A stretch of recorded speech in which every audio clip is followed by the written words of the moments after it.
Hey everyone, back again. All right, let's continue on now with chapter 3 and 4 from part 2 from Heidegger's Being in Time. If you're new here, what are you doing? Go and check out all the previous episodes. If you like what I do, you can like, share, subscribe. You can help me out monetarily via Patreon or PayPal, but take care of yourselves first. And yeah, not much more reason to chat through that.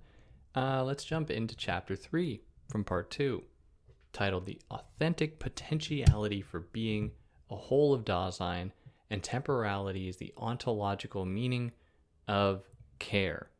So from last episode, we just talked about integrating death into the equation as a sign of Dasein's wholeness, that endpoint. And then Dasein is resolute in its awareness of that end and being like, oh, well, I better live my life the best I can. Otherwise, it's going to end one day. So we still haven't really talked about temporality yet, even though that's the title of this whole part, which isn't not knocking Heidegger here. We're going to get to it. We're going to talk about temporality. So now he wants to lay out his method. And I find if you read when I was reading this, I get 300 pages in and it's like, okay, now we're going to lay out the method. And my head falls on the table. I'm like, my God. But he wants to use this method to show how resoluteness's anticipatory disposition can be united with an analysis of temporality. So you remember, we anticipate that death. When we are aware of it and we change ourselves to adapt to that possibility, we are resolute, or Dasein is resolute. How does this connect, though, with temporality? Because we need it, according to Heidegger, we need to understand temporality in order to actually get at the structural whole of Dasein. It's fundamental ontology. Now, it's important to clarify that by resoluteness, it's not like, oh, now I've found my true identity, my true face, in the face of death. That's not the point. The point is rather the exact opposite, that to be resolute means that you are always going to be embracing possibility. And that might mean you change a lot. The opposite, being irresolute, means that you have just submitted to the orders of the they, of the world that you are a part of, and you lack an identity. That is the person who is rigid. They don't change. They just do the same thing over and over and over again, and that's the life that they live. Which is, it's impossible. But I'd say there's a spectrum going on here, closer to being irresolute versus resolute. I wouldn't say it's the flip of a light switch where it's one day I'm resolute, because even those people who are submitted to the they in the most traditional sense, whatever that looks like, they're still walking through the world and making decisions. It's not like they're totally being determined before any action they make. So I think it's important to kind of hold on to that as more of a spectrum. So anticipatory resoluteness is the understanding that follows the call of conscience, and that faces faces for death the possibility, or in death the possibility of gaining power over the existence of Dasein. So it is when facing death, confronting it, that there's power to be gained here over Dasein in existence. So the point is not to bracket off the real world here, that should be clear by now, but instead to acknowledge its relationship with Dasein. Dasein is intimately bound up with the world. Now, this doesn't mean that we simply presuppose being or just posit the world existing out there. The world is not just out there for us. We construct that world. We construct many different worlds, as a matter of fact.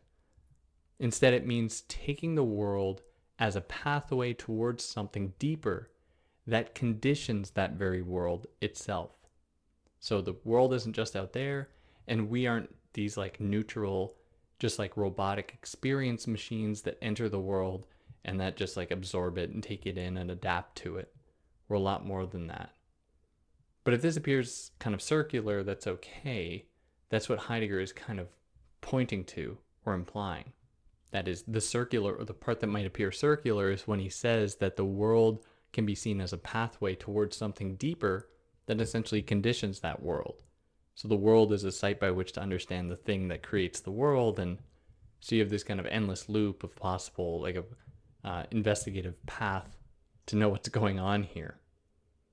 Now, Heidegger doesn't want us to just kind of dupe ourselves with like a kind of worldliness or a worldless I, like an idea that we just fall into the world without a world, that we come from non-world into world, as though we just like we have no understanding of it in the first place. Because it should be clear by now that Dasein has an innate primordial understanding of world and what it means to adapt to a world.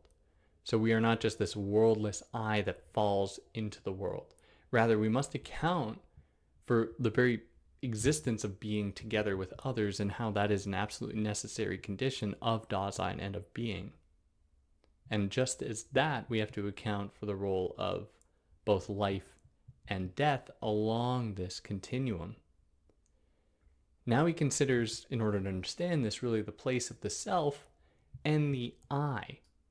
Now for Kant, prior to Heidegger of course, the I was only a moment of conscience, that is, a transcendental subject of thoughts. So the I for Kant is a moment of thinking. The same with Descartes in a lot of ways. So someone was like, why do you pronounce Descartes Descartes? And I was like, okay, Descartes. But Descartes does the same thing, where Descartes is like, well, God, I hate saying it like that. Where Descartes is like, well, the only thing we can be sure of is our own mind, right? To put it simply, I think, therefore I am means that I can doubt everything. I can doubt the counter, the wall, my friends, my own body, the world. I can doubt all of that. But you cannot doubt your own mind. The reason for that is because it takes doubt to doubt, and you can't doubt away doubt because you're always going to be doubting, which means your mind is always working. That's how you prove the existence of the mind, apparently.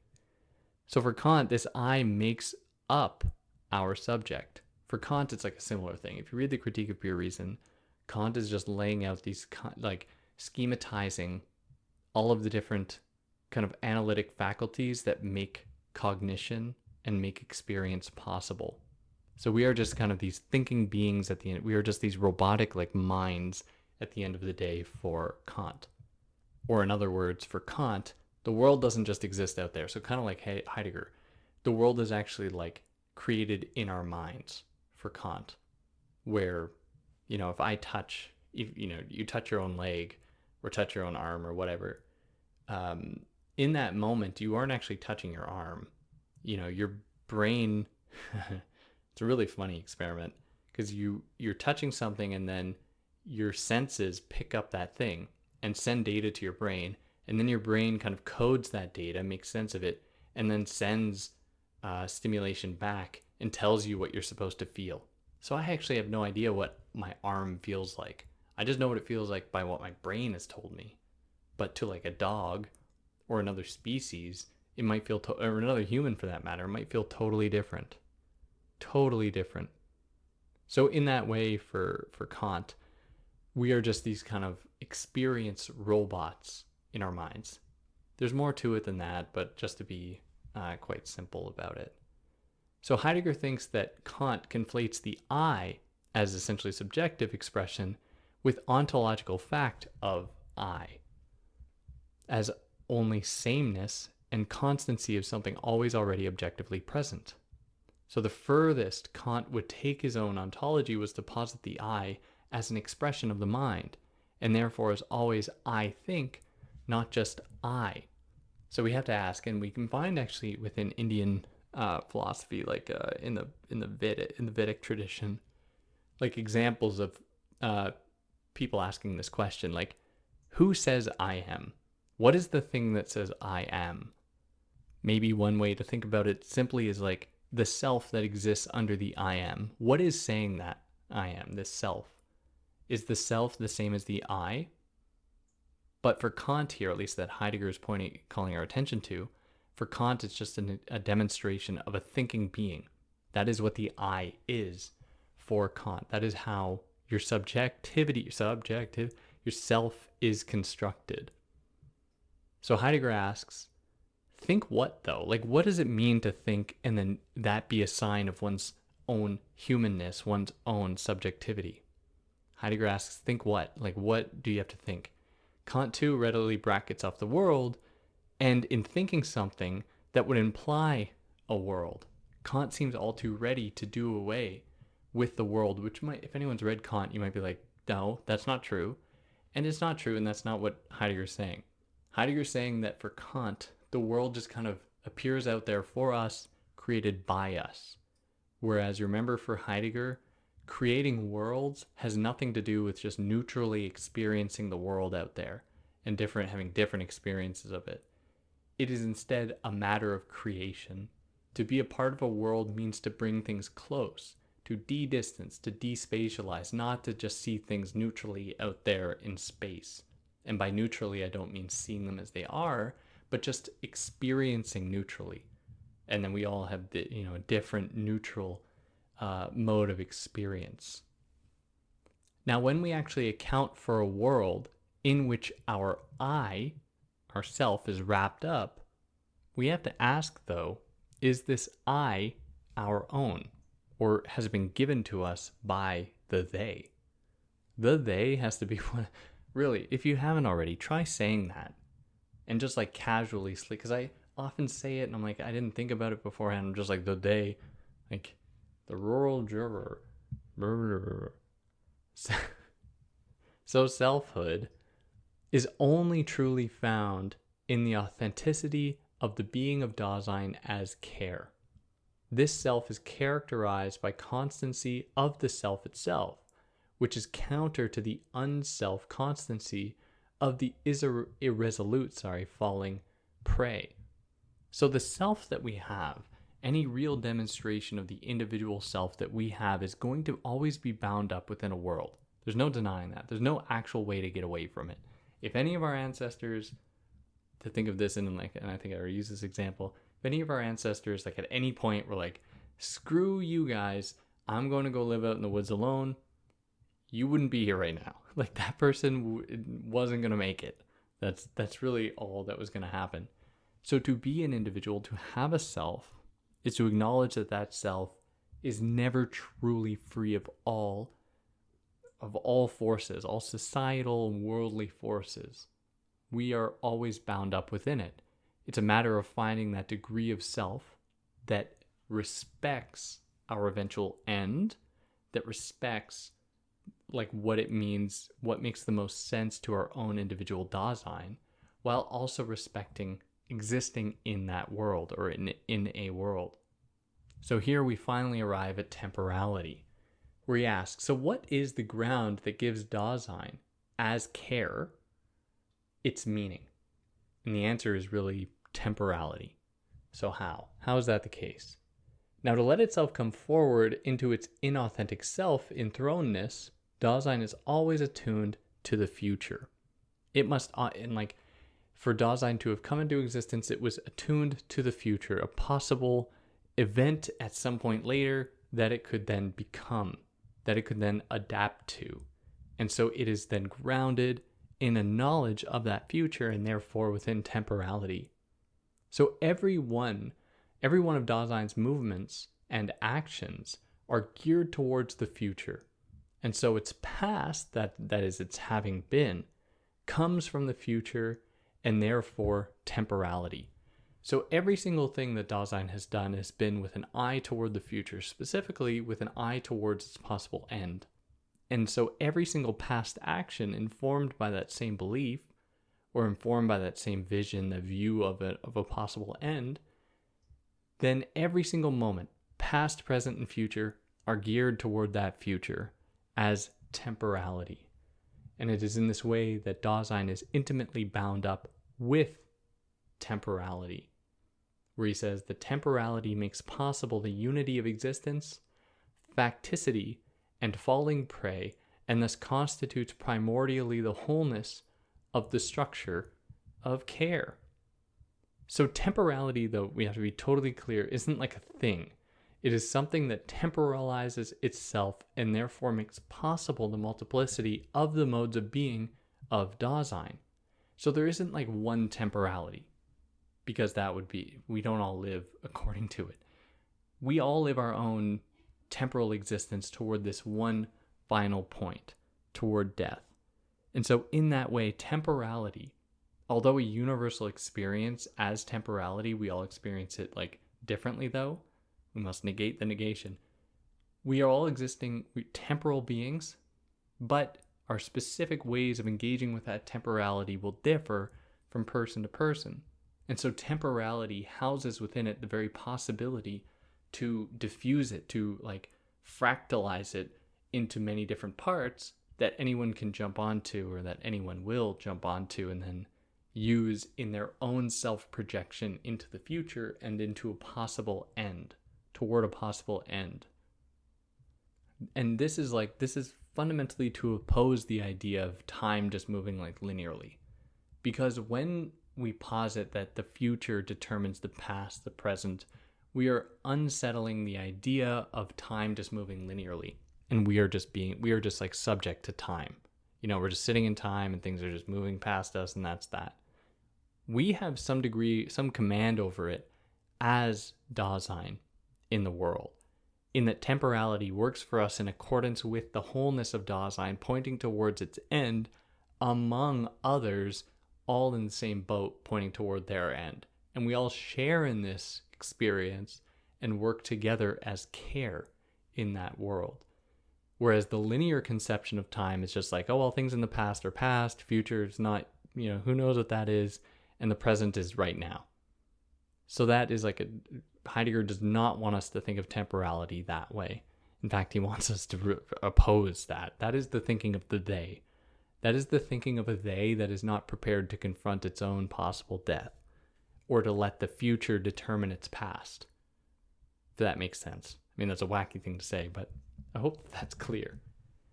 Time instead for Heidegger is the unity of ecstasies of all moments that is in the past, present, and future on a finite continuum that ends with death.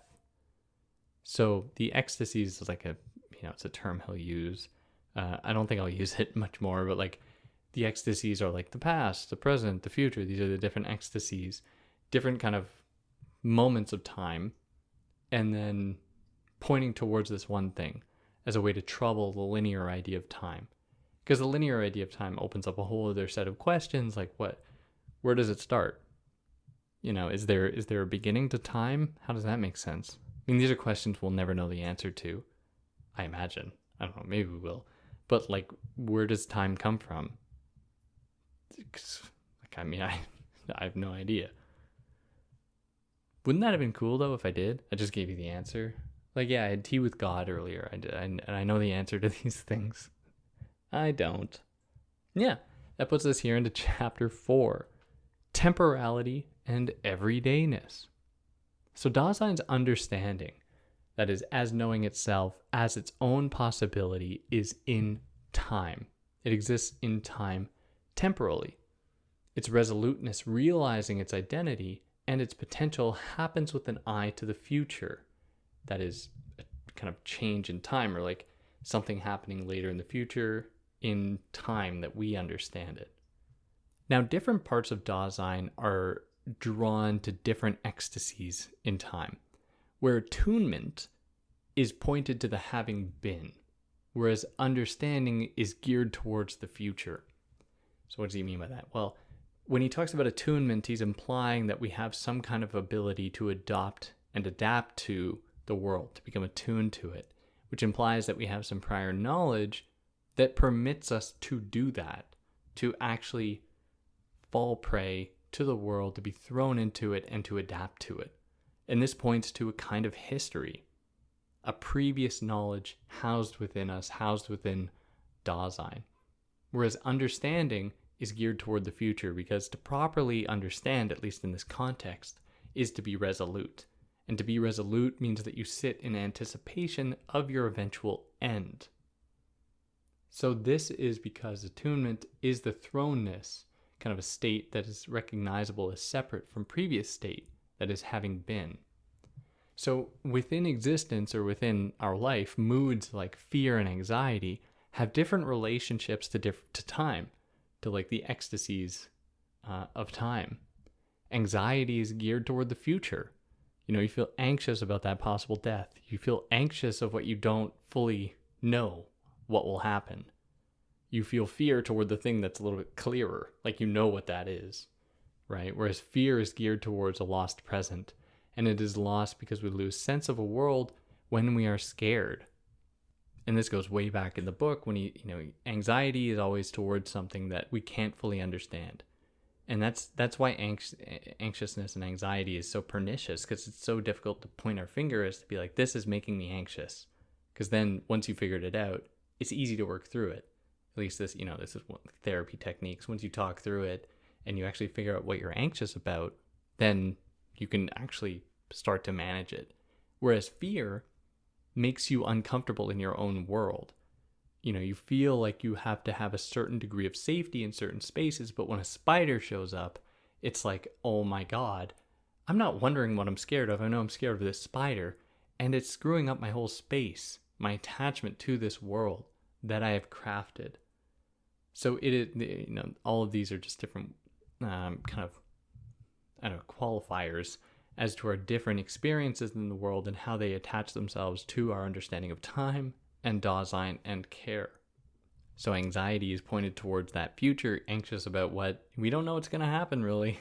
We don't know what death is. We don't know what the future holds. And then fear is having lost the present. The present safety of world is no longer there because something threatens it. Now, in all of this as well, falling prey, Heidegger suggests, finds its realization in the present. That is, as the existential meaning of being swept along. To fall prey is an action that has happened to Dasein in its coming into the world. And similarly, in this case, discourse exists in the present, for as the present, of course, it can point to this thing in the past, that thing in the future that's going to come, and whatever. Discourse exists then in the present. Now, it's important here, he breaks these things down, he qualifies them, situates them in their dispositions, in their orientations towards the past or the future or the present. But it's important not to be too rigid about these, but to simply understand that temporality temporalizes itself completely in every ecstasy and is therefore grounded in the unity of the structures of care. So it is by looking at these examples and how they point to Dasein's existing in the world, structuring that world, and existing temporally that we can understand that temporality is not this linear thing that just points forward. It's pointing backwards. The past determines the future the past, the present affects everything. It's more like a swirling pool of different I'm sure someone out there, Heideggerian, has a better analogy to use. But it's about variations in temporality it's somewhat subjective, or it changes from person to person, or even within people from day to day, from one mood to the next. So we must here eschew or get rid of linearity in favor of a temporality that temporalizes itself as a future that makes present in the process of having been. So this is to collapse all the categories, all the ecstasies of time into this broader recognition of the way that temporality temporalizes itself in order to permit these ecstasies to exist at all. So now we've added to our understanding of Dasein beyond just care and death, but also temporality, where temporality clears the way for Dasein to actually come into existence, to exist.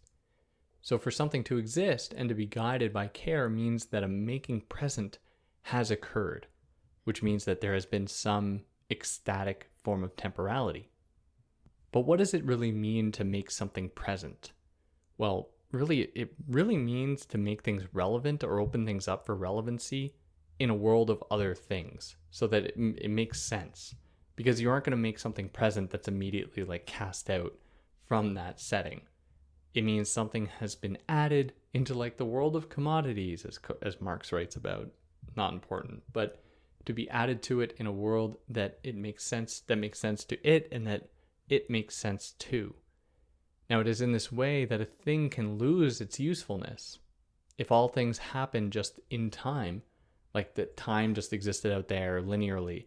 If things just happened in time without thinking about it as like temporality, temporalizing itself, or as existing as part of a world, if all things just happened in time as successive events, then there would be no opportunity to hold up and inspect the thing, to pause time almost.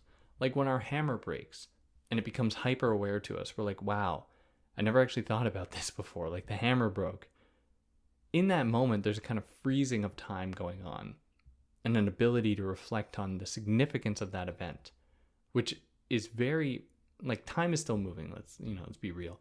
But in that moment, the way that time and our attachment to it changes reveals that temporality is a much stronger force than the linear conception of time, because we do have some kind of a command over it.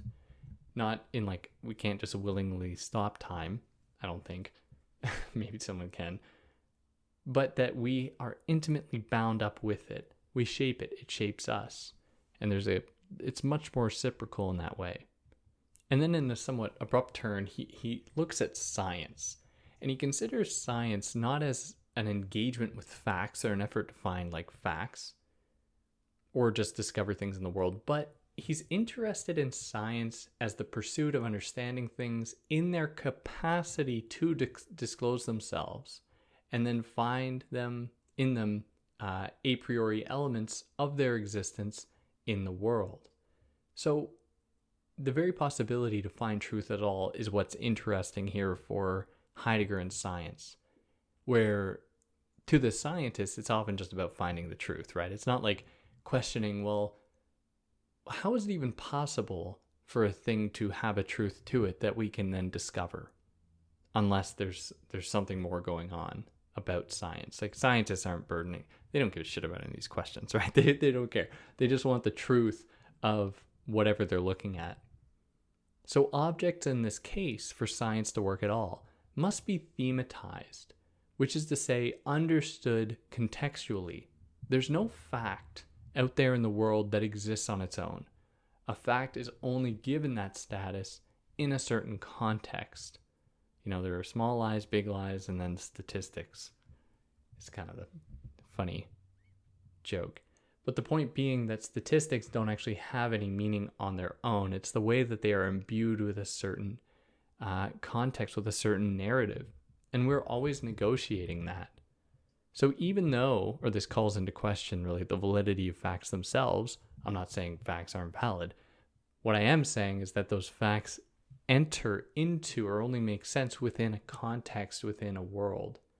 So we see then that when objects are kind of not taken contextually, or they're just treated like, oh, this is an ultimate sign of truth, like we don't have to account for the ways that our society or our context or our world participate in imbuing that thing with enough significance to have even searched for a truth there in the first place.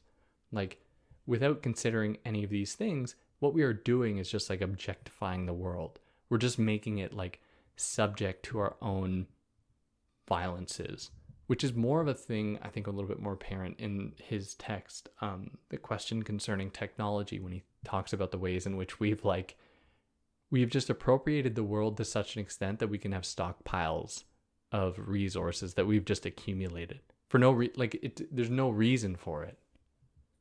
But anyways, I digress. To even find truth in the world, in facts like that science finds, implies that we have given those facts or those things we've been looking at a kind of identity within a world that makes them worthy of discovering things, or makes them worthy of discovering, to finding the truth of. And Dasein is in this case the being that does this thematization, that contextualizes, that makes sense of these things. So a complete existential concept of science is determined when, in Heidegger's words, the basic concepts of the understanding of being by which we are guided have been worked out. The methods, the structure of conceptualizing the relevant possibility of truth and certainty, the kind of being of grounding and proof, the mode of being binding, and the kind of communication that has been established.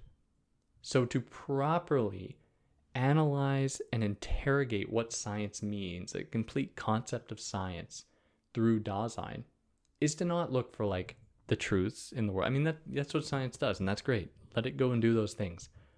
But the more interesting question for what a science is, how it exists, how it actually does its thing, demands us questioning all of these things just mentioned, demands us to ask, like, how do we actually imbue things with enough significance to go looking for truth there in the first place? How do the concepts like understanding, which kind of guide our very possibility of scientific discovery, how have they come to us? Where does that come from? Why do we do this?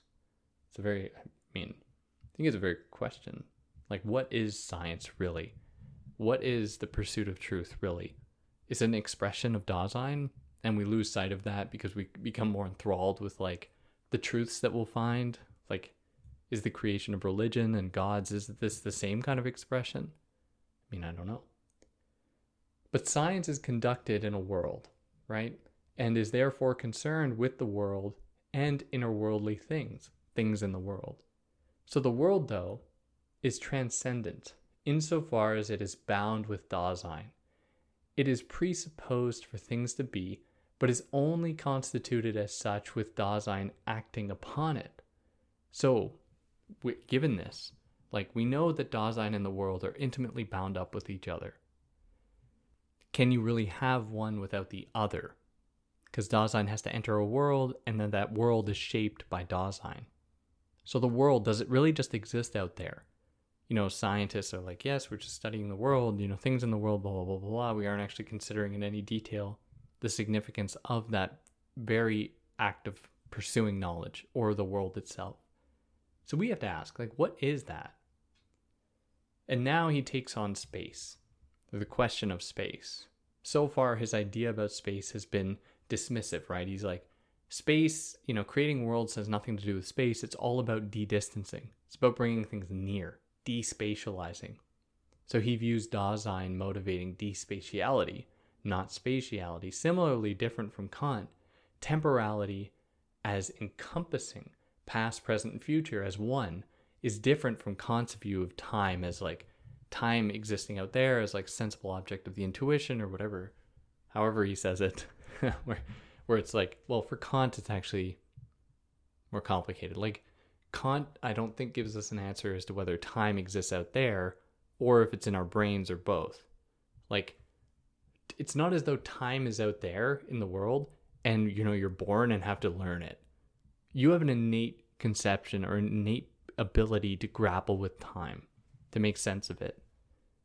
But in any case, so Heidegger says that space as de-distancing, not as just like being out there separating objects, as Kant says.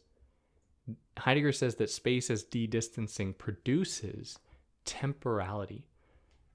That is, in his words, bringing near, and the estimating and measurement of distances within what is present and within the de-distanced world are grounded in a making present that belongs to the unity of temporality. So for there to be space at all means that there has to be temporality.